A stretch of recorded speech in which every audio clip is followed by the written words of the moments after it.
I'm Biddy Martin, president of Amherst College, and I'm currently in my 10th year as president here. Can you describe how you first heard about the sit-in that became Amherst Uprising? I was just going back through my email, or trying to go back through the email all the way back to November 2015. I wasn't able to find what I was looking for, but I think I got an email from Lorato, the announcement that came early in the morning or maybe in the night while I was asleep, that there would be a gathering at Frost Library in support of students in Missouri, Yale, and across the country. And I was, I was packing for a trip that I was supposed to take to Japan, to Doshisha University, our partner institution in Kyoto. And so I just recall taking note of it, thinking this seemed like an important moment, sort of regretting I wouldn't be there, but also imagining that it was going to be an hour-long show of support, and that would be it. I got on a plane to Washington because I was flying to Tokyo from DC. And when I arrived in DC in the afternoon, early mid-afternoon, I got a note or a series of texts and emails from members of the senior staff letting me know that students were gathering in increasing numbers and that they were taking the opportunity to speak about their own experiences at Amherst and what experiences of racism, misogyny, homophobia, and other ills did to shape their experiences in negative ways at Amherst. And I, uh, I said to myself, I really need to be at Amherst for this. And so I called the chair of the board of trustees and let him know that I was going to return to Amherst. I don't remember how long it took me to make the decision, but not very long. And then I tried to get a flight back to Hartford so I could get to the library. I could not get a flight that would get me back that night. And so I flew to Boston. And I arrived in Boston, I think around 7:30 p.m. and drove to Amherst. I think I got to the library at about 9 or maybe 9:15. So at the end of what had been a long afternoon and evening for everybody who was gathered at Frost. Do you remember how you felt when you first walked into the library? I think I felt amazed, even though I had been told that the library was packed with people. I had never seen Frost Library packed with people, only photographs from the 60s, or I think probably only the period of the late 60s. And even then, I don't recall a photograph that showed Frost as packed as it actually was. I mean, there were people sitting, standing, and actually it was hard to get in the door. And when I came through the door, students were speaking, as I remember, and I had a hard time even seeing who was speaking because I was several people back. I felt nervous and also curious about what my role ought to be, what students would want my role to be. I had been told that students had a set of demands they wanted to present to me. And so I listened to the students who were speaking until those students who were working upstairs, I think, on demands came down and then asked me to stand next to them as they read what they had. And that's what I remember about it.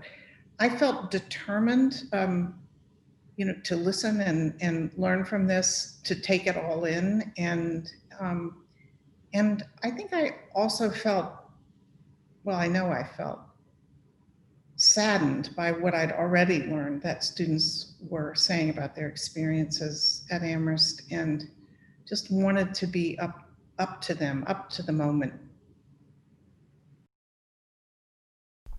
Some of the moments that are most ingrained in my memory of Amherst Uprising are the stories students shared of the pain and harm they experienced on campus due to racism. Did those stories shift your personal priorities or the priorities of your administration? It definitely accelerated the work that we knew needed to be done. It also broadened the scope of the work that needed to be done. I would say it broadened the scope by a lot. I think listening to people talk about their day-to-day experiences and identify the policies, the practices, the systems that were responsible for some of the pain and the pain and sense of I don't want to call it loneliness. I know a lot of students spoke about loneliness, but it really was the pain of feeling the institution didn't care. Um, I remember seeing that sign when I walked into the library. Do you care? I believe that's what the sign said. Hung from the stairs upstairs, the second floor, and so it made the things that needed to change seem much more urgent, I think, than a lot of people had thought they were or had been acting as though they were, including the administration. And they definitely broadened the sense of all the many factors involved in what it would mean for all students at Amherst genuinely to feel included and to feel that the institution was equitable. There's some examples. Students had already begun to talk about some of the academic policies and some of the things they experienced in the classroom that they felt weren't taking into account the differences among students and the kinds of preparation they had when they arrived here, or the different ways in which people learn. And that, I think, is one of the most lasting and consequential results of the whole period, just before and after the uprising, that it inspired faculty at Amherst to think really hard about how they teach, what needs to be taught, and how differently different people learn. And the pedagogical dedication of the Amherst faculty is really obvious now in this COVID moment. I think just not because COVID, not only because COVID requires a different approach to teaching, but because of all of the work they had put in, some before 2015, but many after the uprising, in response to what students said about what it would take for students of color in particular to feel as though they could flourish here, which is exactly what everybody should have a chance to do. Can you talk about some of those conversations that you had in the days after Amherst Uprising? Are there any that particularly stuck out in your memory? Yes. During the period of the 4 days, I remember once I got back, I remember very vividly conversations that I had with Christine Crosdale, um, whom I tried to reach on Friday to see whether students, student leaders or student representatives wanted to meet to talk about the demands, and with whom I then met, along with 3 other students. I can no longer remember exactly who they were. Was Tommy Williams the AAS president at the time? Yes, so Tommy was there, Christine, and I have now forgotten who else came. But we went through the demands. I talked about which I thought it made sense for me to agree to at that moment, which not, which would need to be thought through by the faculty or the board of trustees and couldn't simply be decided by a president. And I think promised that I would have a summary and would deliver it in a report on Sunday. And I just remember how impressed I was with you all, with with the students who played central roles and those who spoke about their experience. I mean, just the courage, the thoughtfulness, the intelligence, and the remarkable sense of determination to make things different. And the college has changed as a result. The students released both a set of demands and later on a set of goals for things that they wanted the college to prioritize going forward, particularly in relation to anti-racism practices, but also more broadly as Amherst Uprising became inclusive of a number of marginalized experiences. You also mentioned how the movement accelerated some of the work that the college was already doing, as well as expanded the scope of what you wanted to do. Can you talk a little about some of those specific things and how you've been working to achieve them, or some of the milestones you might have already hit? Yeah, I'd be glad to. I think from the time I arrived here, I learned from students that the resources dedicated to ensuring that all students, had support, and support that was specific to the needs of people with different identities were not adequate. And so we had begun, for example, to move the resource centers to a more appropriate spot, not in the basement of Keefe, but actually more central to it, and had started to think harder about what resources were really appropriate and adequate. But there was so much more that needed to be done. And I think some of the things that we knew needed to be done, but have definitely gone more quickly by virtue of the uprising, really big and important priorities, such as hiring and retaining a faculty that reflects the diversity that's available, and also the diversity of the student body itself. Hiring staff, and that has gone more slowly and come later as a high priority, but hiring a more diverse staff. The work that Provost Epstein has done with Norm Jones over the past 5 years has really yielded a great deal more diversity in the hiring. And we're hoping that the focus, which is picked up over the past few years on retention, will also ensure that those faculty of color who come to Amherst also want to stay here, that the conditions at the college meet what they need, and not just in their research and teaching, but also in their lives at the college. So I'd say we've made much better progress over the past 5 years than in any prior period in the hiring of faculty. And we've begun to make better progress in retention of faculty of color. And we requested from the Board of Trustees an additional 5 lines, target of opportunity lines, specifically for the purpose of trying to identify outstanding scholar teachers who are Black and Latinx in particular, and work across the curriculum. And 2 of those positions have now been filled. I think another 2 at least may be filled this year. So the diversity of the faculty is changing.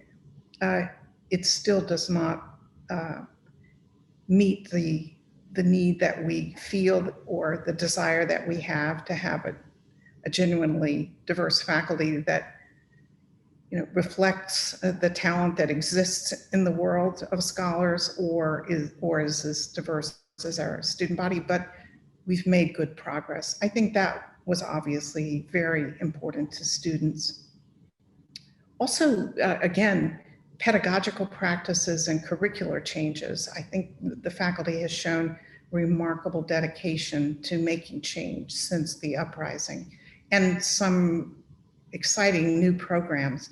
We're inspired by it. Your website shows a couple of those, including Being Human in STEM as a program. There is now a new incubator project for students in the sciences, a wonderful summer program that 2 relatively recently hired faculty have designed and offered for the first time to students who wish to go into the sciences but wouldn't traditionally imagine that the sciences could work for them. So those are some examples, and by no means the only ones.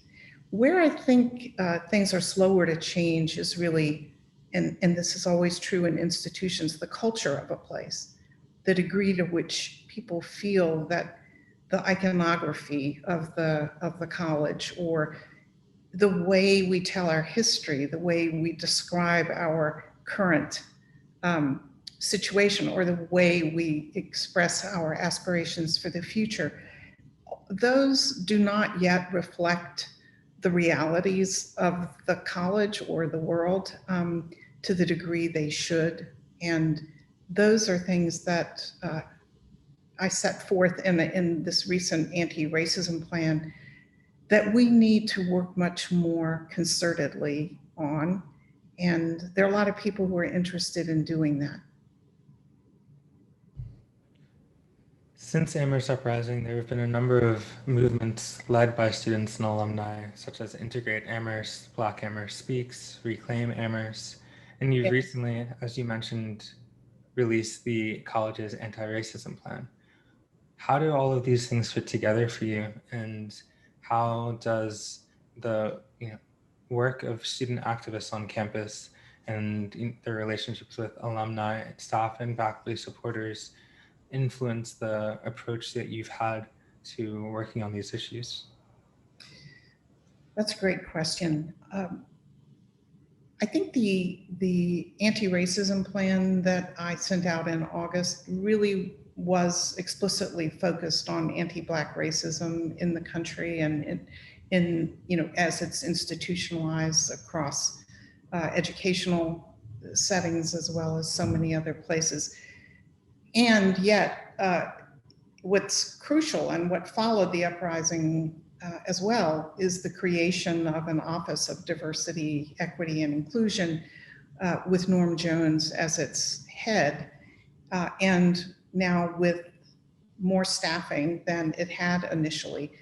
And the work of that office is the work of coordinating our efforts across diversity, inclusion, equity, and anti-racism. And we're working on an articulation of at most 3 or 4 overarching goals for the college that will really bring together all of the separate efforts at identifying what needs to change and making proposals for what we'll do about it.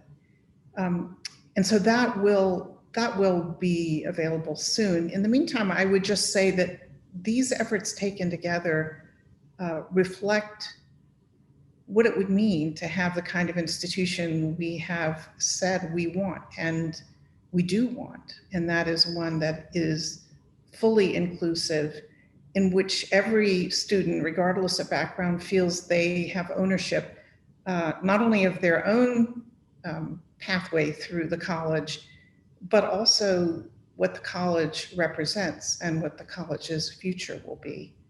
And I have established now 2 student advisory groups, one on COVID-related matters. I've been meeting with them since May, I believe, or June at the latest, on a weekly basis. And I have to say, the uprising was a clear indication of how much we learn just by working directly with students, how important it is to listen to students talk about your experiences, which of course we can only know secondhand, or in a more mediated way. And I've now established a student advisory group to think through the anti-racism plan and also help advise me and others on the priorities going forward. And there again, I just feel I have learned throughout my career that I benefit greatly from working directly with students.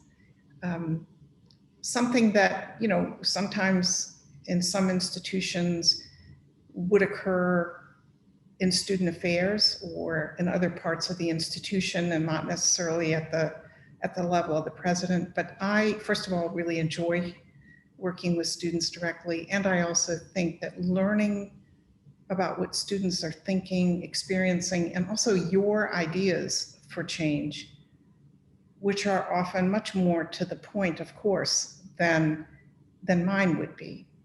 And I would say that's another legacy of the uprising, to learn again how crucial it is to take the time to listen to students and put them in a position where they are actually offering analysis of the problems, but also given a role in the solutions without being asked to do all the work. In the immediate aftermath of the uprising, I think we, that is by we, I mean the faculty, staff, students, and alumni, achieved a much greater awareness of what it's like to be a student from an underrepresented or historically underrepresented, no longer underrepresented necessarily, group at Amherst. And that awareness coming directly from students in the form that it did had such power and such immediacy and so captivated people's attention.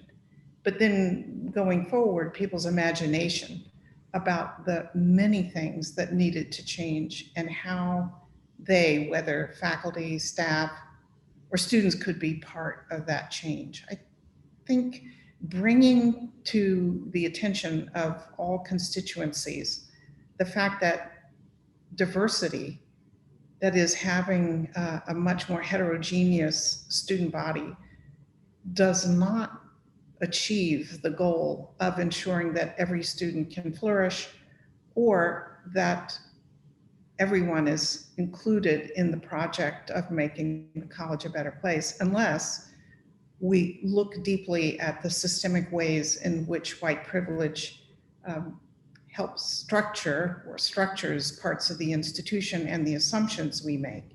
And the uprising and the analysis, as well as the stories to which students gave voice, really expose the degree to which those systems and assumptions were barriers to the, if not success, because our students are successful academically, but the flourishing and the thriving and the happiness of students.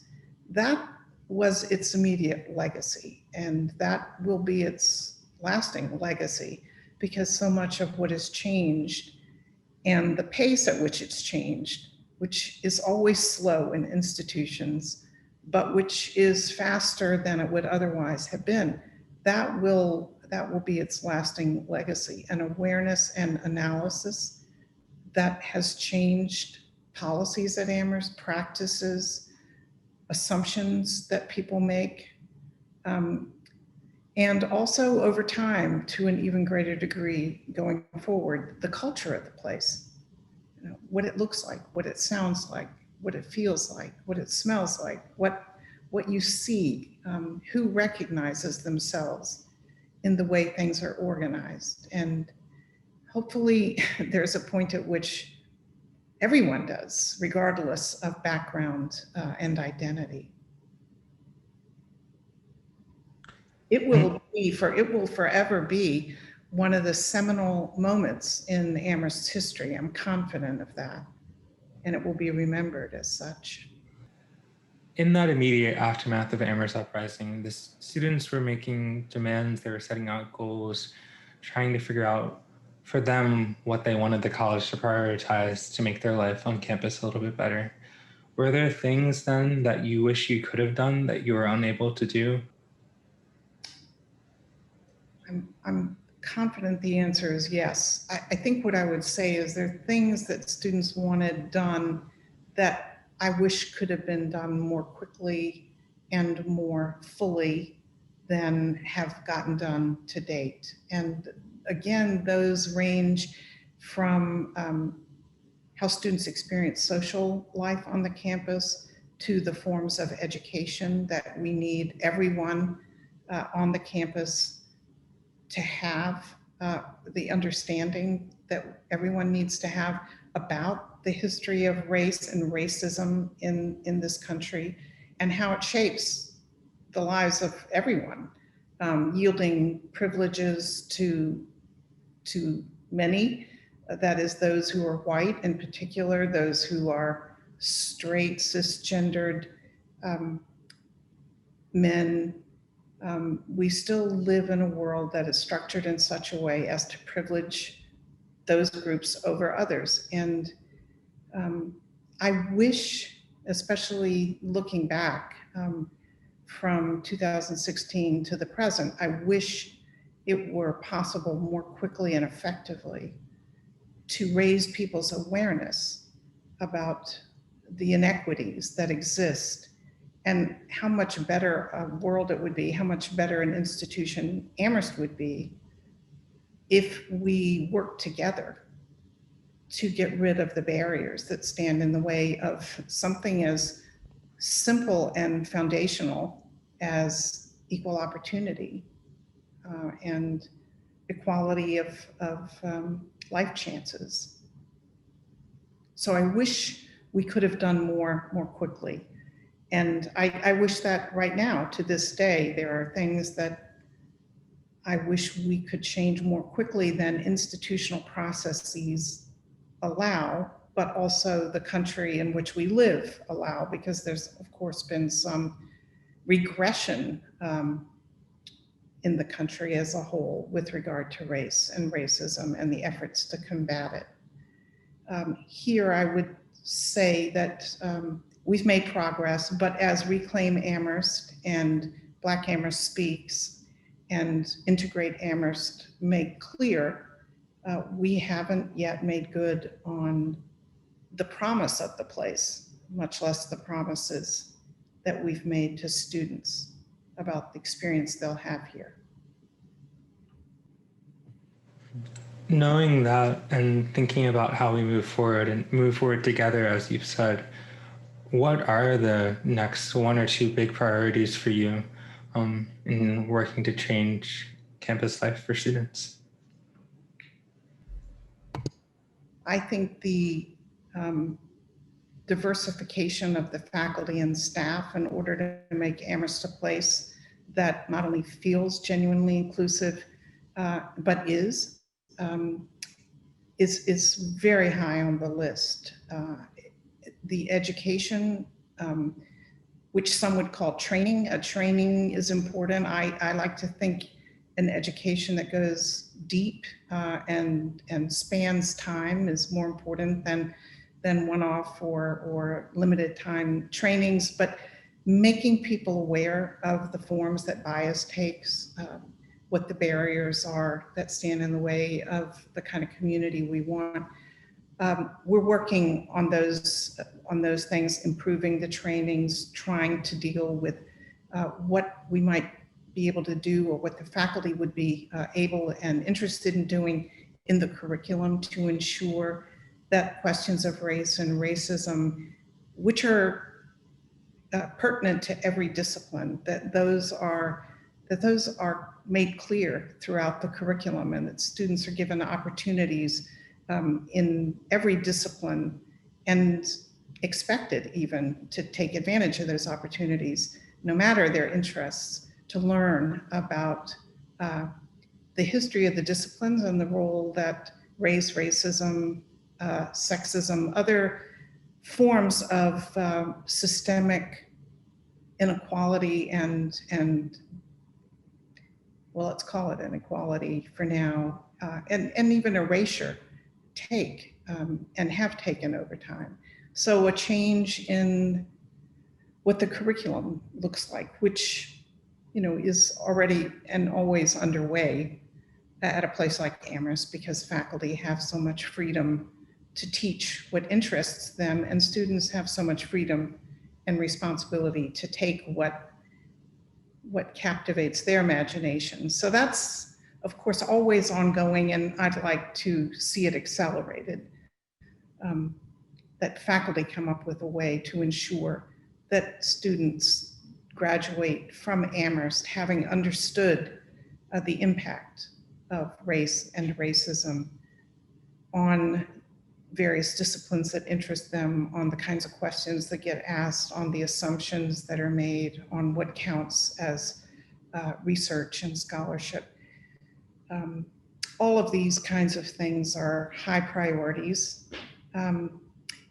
And then ensuring that student affairs has a vision for building community at Amherst across different lines that tend to separate students, and that vision that they develop is put into practice in ways that really will help students learn about one another, learn enough about one another's experiences and backgrounds and the structural determinants of their experiences, that they can genuinely interact across difference, that they can learn to disagree, but not to the extent of disrespect of who people are, and that they can come together about just the very basic idea of how important the fight for equality is to a democracy, to any vibrant society. So those are big goals, but I can't think there's anything more important. We now have the opportunity to look back 5 years at Amherst Uprising, and we've talked a little about its legacy and the changes that have occurred since then. But is there anything that you might have done differently now that you can look in hindsight? Well, if I could wave a magic wand whenever anything like this occurred, I would be in Amherst. I would not have been on the road. I wouldn't have missed the afternoon long, evening long set of stories students told, and the analysis that they made of the college. I really regret having had to miss that. I guess that was not within my control. The other thing I think the college could have done better is communicate more quickly and more effectively, so that alumni, but also others, were not reading media reports that distorted what was actually going on. And I think that would greatly have improved the reaction and the alarm that some alumni felt on reading some of the first news items that came out. And I think had there been better communication about what was really at stake and what students were trying to get the college to see and do, there would have been greater appreciation on the part of alumni and the public of what you all were doing, as opposed to the criticism that followed. Now, given the political divisions in the country and the efforts on the part of some to criticize students at that time and over the past several years, there would have been criticism from some no matter what, but I still believe had our communication been better, it would have prevented some of the distorted understandings that people developed. So there's that. No, I think what I would have had be different is that I could have been here for the entire day, and that the administration might have communicated more quickly and more effectively. I think those are the things I would say I would like to have done it over. We've talked a little bit about the stories that students shared in Frost Library, and you've talked about how diversity in the faculty in particular is one of your main priorities right now. As a result of these student movements, can you talk and describe a little bit about the challenges and frustrations that students have presented during the Amherst Uprising sit-in and since, and why that has translated to you as a policy priority to focus on faculty diversity and inclusion? Well, I've probably failed to emphasize of the one of the priorities that I would say is as important to us right now as a faculty hiring and diversifying the faculty, and that is giving students a way, not just students, but members of the community generally, a clearer sense of what our policies are regarding harassment and discrimination, and also a means by which to report and also find some resolution when they experience bias. So I think students' day-to-day experience and their reports of it, and frustration and anger about feeling there's no clear place to go with the kinds of what some call microaggressions, but which are aggressions, not having anywhere to go with those is really not responsible on the part of the college. And so that has actually been one of our high priorities, and we will and are putting in place this semester under Title VI, a new policy governing harassment and discrimination on the basis of race, and also a bias reporting system, as well as a new portion of the student code. It surprises me when I think back that those were not already in place. So back to your earlier question, what do I wish we had done differently in the aftermath of the uprising? I think at this point I would want to add that we didn't move faster to put mechanisms in place so that students knew what to do when they experience the things that make them feel they've been aggressed against. And so that, I would say, should have been done sooner.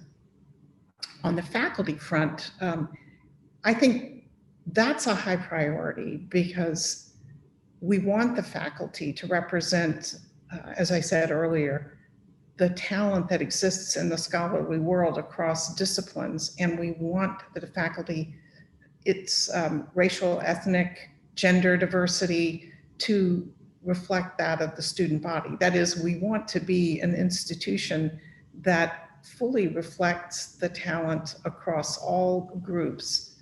And at the moment, we can't say that. We can't say that Amherst truly represents the diversity that we see in the world and the various sources of talent and imagination that we know exist in the world but aren't represented fully at the college. There are ways of looking at the world. There are entire fields or subfields. There are scholarly questions that just won't be asked or not in the same way unless we have a faculty that is fully reflective of the diversity of the world. Is there anything else regarding Amherst Uprising that you want to speak about here? Thinking about the Amherst Uprising now, 5 years later, I am still deeply moved when I think about it, when I think about what courage it took for students to gather in Frost Library that midday, and then to decide that telling their stories and telling the story of how difficult their experiences at Amherst had been, and to name the barriers that they faced and the sources of bias and harm. That is a phenomenal and rare occurrence. And then to have so many students of every race and ethnicity come to the library to sit and to listen. The photographs are quite remarkable. When I look at them, I think not only of the courage and the articulateness and the determination and the anger and the pain of students who are speaking about their experiences, but also the intensity with which students sitting in the library or standing in the library listening are listening, as well as faculty and staff. The sheer number of faculty and staff that I can identify, could identify when I arrived that night, but also can identify in the photographs as having listened just as intently. So it was an extraordinary community-wide event that students deserve the credit for having made happen, and which has really changed the community at Amherst in profound ways that will have incredibly positive effects, as I say, forever, even if not all of them are measurable and directly attributable in a way that we could provide the data for. Everyone thinking now of data as the only way of tracing and attributing things, but in truth, we will know, and the people who inherit the benefits that came from the uprising will know that that moment was a moment that very few communities ever get to have in the form in which it happened, with that level of honesty, rawness, vulnerability, and also the compassion that was shown by so many people who witnessed, who bore witness, and who took something from it that changed them. I know that it changed me, and I could not possibly say all the ways in which it did. It's not that it changed my own political perspectives or my personal views, but nonetheless, it rearranged it all, and it had an emotional impact that made me see more clearly and want to work much harder to make things different. I think it was extraordinary.